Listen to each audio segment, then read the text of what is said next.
Waalaikumsalam. Bismillah, alhamdulillah, salatu wassalamu ala rasulillah. Allahumma sholli wa sallim ala nabiyina Muhammadin wa ali Muhammad. Segenap sahabat Dewan Dakwah rahimahumullah, khusus Haibul Bait, Mas Jamal sekeluarga.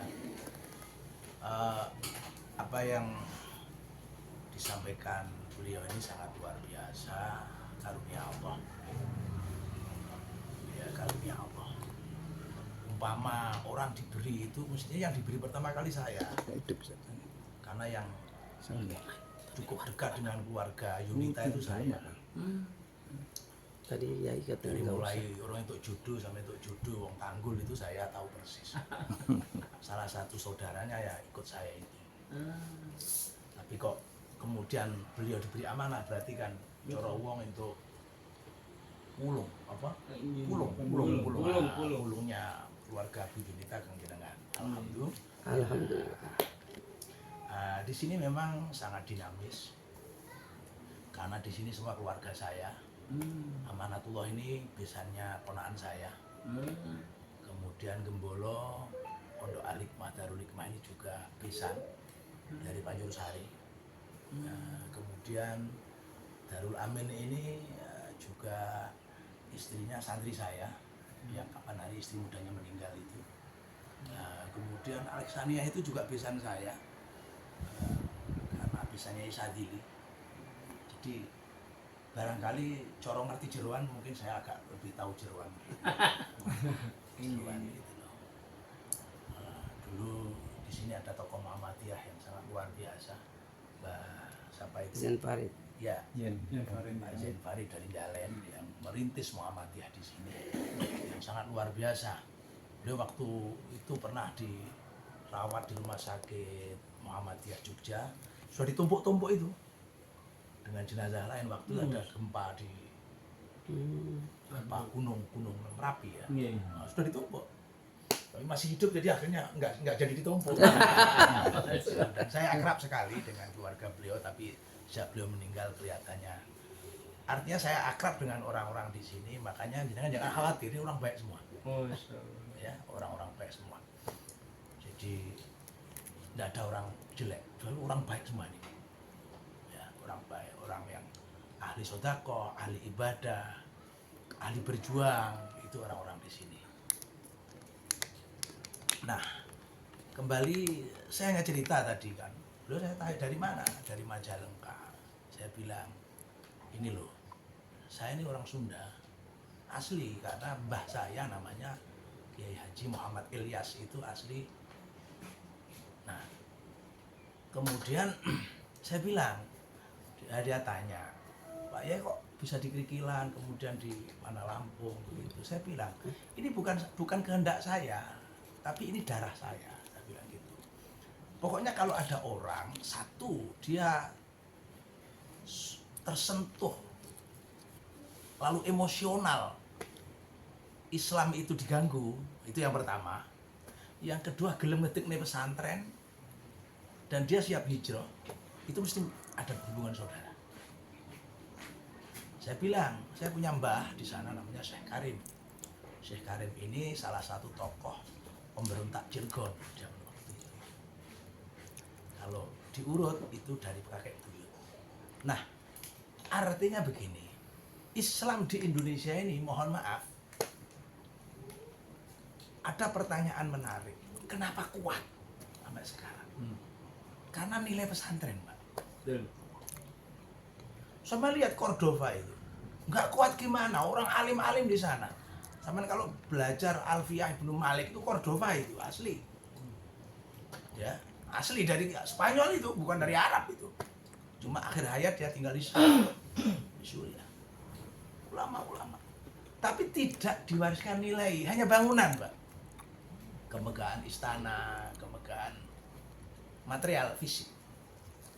Nah di Indonesia ini yang diwariskan nilai, makanya nggak ada pesantren itu bagus, nggak ada, Pak. Bangunannya megah. Ya saya kira pesantren jor-joran megah itu. Sama lihat, pesantren megah itu nggak ada. Sing koyok bangunan kerajaan, nggak ada. Nggak ada. Tapi yang diwariskan nilai. Makanya tadi saya jawab, ini bukan kehendak saya, kan darah saya ya begitu. Kalau ada orang senang ngedik nih pesantren, terus gelem hijrah, ya insya Allah masih dulur, insya Allah gitu ya, insya Allah masih dulur. Nah, ini gampangannya. Kalau nggak dulur ya murid gitu ya. Nah, murid seperti bapaknya beliau kan ya muridnya abah saya kan begitu aja. Kita artinya ini satu fakta menarik. Dan kiai-kiai dari dulu sampai sekarang, insya Allah masih ada. Itu masih sugih, Pak. Ya nyuwun sewu, ini bukan karena apa ya, karena memang mandiri mereka, bukan sugih terus duwe bondo akeh ndak. Bukan begitu. Bukan. Mandiri. Sampean tahu kalau jalan itu, mulai dari pas sekarang ada klinik anak itu. Yeah. Ada klinik anak itu. Yeah. Pertigaan itu ngalor sampai pojokan luar itu yang namanya Jarib ya, terus SD Muhammadiyah itu asli punya saya, punya almarhum bapak saya, bahasanya begitu kan soge Pak. Terus yang di selatan, yang di apa namanya di utara sana ada SMP negeri Gendeng berapa itu 1. itu Mbah Yai Khalil di sana, itu semuanya diwariskan kepada saudara yang di sana. Bapak pindah ke sini, ke Sumber Beras, itu membeli asetnya orang Belanda, itu kebun Belanda Pak, itu sampai 50 hektar.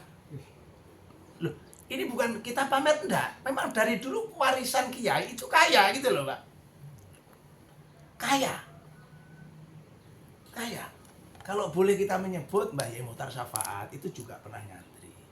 Kalau boleh menyebut jenengan, kalau mengenal KMI, Kuliatul Mu'allimin Al-Islamiyah, pendirinya kan Kiai Imam Badri itu. Imam Badri itu santri abah saya. Sampean kalau cerita tentang Gontor, sampean mungkin bertanya tentang Ustadz Badrun. Ya, tanya. Itu abahnya Badrun itu ya di tempat saya. Ini bukan apa-apa, artinya ada nasab ilmu, ada nasab darah. Soal diakoni tidak, itu sejarah mencatat itu loh, itu nanti sing cerita soal akhirnya gitu. Kenapa saya menyebut begini? Karena inilah faktanya Islam itu kuat pesantren. Mbah saya itu, saya bukan mau ta'azus enggak, saya mau cerita tentang warisan semangat, bukan warisan harta, bukan. Jadi abah saya namanya Abdul Manan bin Kiai Haji Muhammad Ilyas. Makamnya ada, ini bukan nasabah Alawi bukan ya. Atau Ali Songo bukan ya. Istilahnya ini ada makamnya. Dulu Mbah Yai Ilyas itu dikirim dari Cilegon sana, dari Pandeglang ke Kediri itu atas dasar karena beliau diangkat komandan gerilyanya Diponegoro, Pak. Perang Diponegoro itu namanya perang Jawa 5 tahun. 25 sampai 30 itu perang yang paling menyusahkan. Jadi orang barat takutnya sama Indonesia itu cuma 2. Satu peristiwa di Diponegoro, perang itu. Yang kedua November, resolusi Jian. Takut karena nggak pernah ada jenderal Inggris mati, itu nggak ada. Kecuali di sini, Pak. Yang pertama Diponegoro. Diponegoro itu buku gerilyanya itu menjadi kekayaan Hasanah UNESCO, Pak. Perang gerilya terbaik itu perangnya Diponegoro. Habis yang namanya Belanda itu asetnya. Indonesia ini negara yang dulu digadekan oleh Belanda untuk nyaur utang. Makanya yang agresi kedua yang datang bukan Belanda tapi sekutu kan. Iya kan? Bukan Belanda, bukan. Belanda di belakang. Nah, mbah saya ini dikirim dari Cilegon ke Kediri, dia tinggal di Ringin Agung. Ini saya perlu cerita. Kalau jenengan tahu Ringin Agung ada pesantrennya Mbah Nawawi. Kenapa di Ringin Agung? Karena dekat dengan konsentrasi Belanda di Cokir. Mojowarno itu kan konsentrasi Kristen Jawa Witan. Itu kalau jalan kaki malam itu Isya, subuh sudah nyampe dari Mojowarno, Cukir Jombang itu ada pabrik gula. Betul. Paham nggak Pak? Itu kan konsentrasi Belanda. Kalau ada Kristen mesti ada konsentrasi Belanda. Jombang mana? Mojowarno. Ringin Agung dengan Mojowarno itu tidak jauh. Nah, dulu strateginya begini, Pak.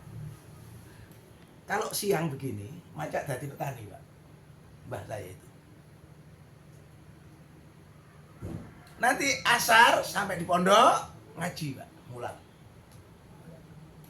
Isya berangkat dari sasaran 2 kepala, 3 kepala. Itu nggak perlu dimasukkan ke legiun veteran ya. Kemana sasarannya? Ya di konsentrasi Belanda ini. Sampean klik Ringin Agung, Pare ke Mojowarno, sampean klik Google Map. Tidak jauh, Pak. Itu kalau pagi sudah subuhan di situ. Jadi Belanda nggak ngerti kalau itu adalah pejuang. Taunya santri, petani, mulang ngaji. Lah pesantren Ringin Agung itu pesantren yang paling tua, bukan Nirboyo, bukan.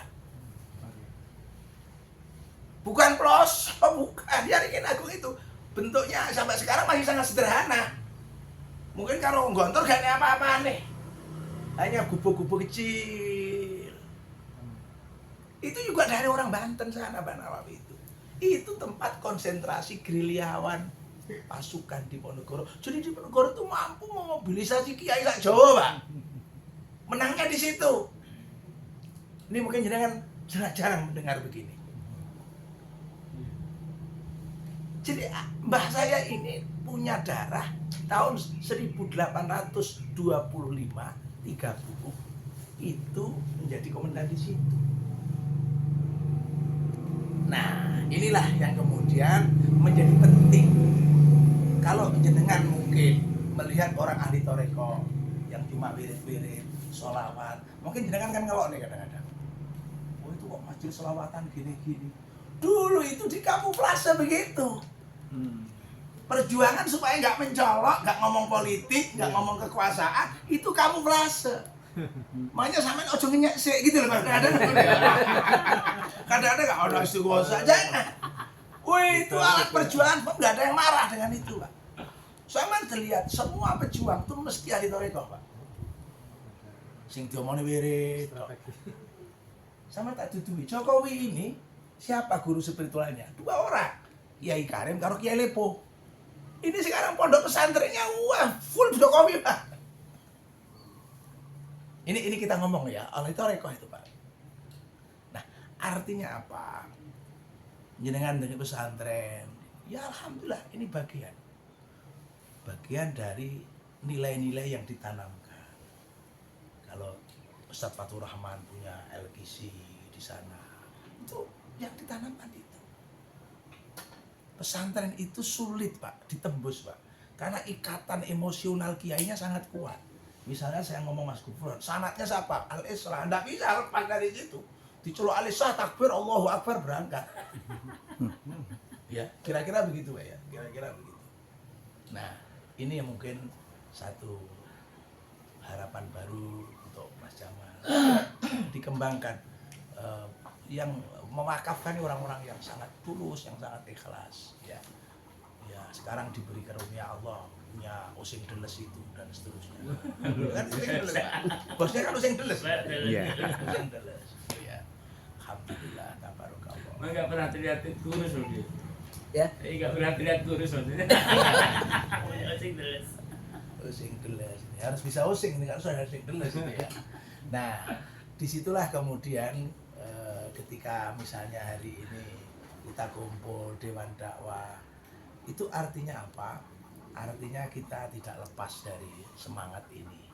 Dimanapun kita tinggal, insya Allah dakwah memberi ruang kepada kita untuk menyampaikannya. Saya kira itu. Assalamualaikum warahmatullahi wabarakatuh. Waalaikumsalam warahmatullahi wabarakatuh.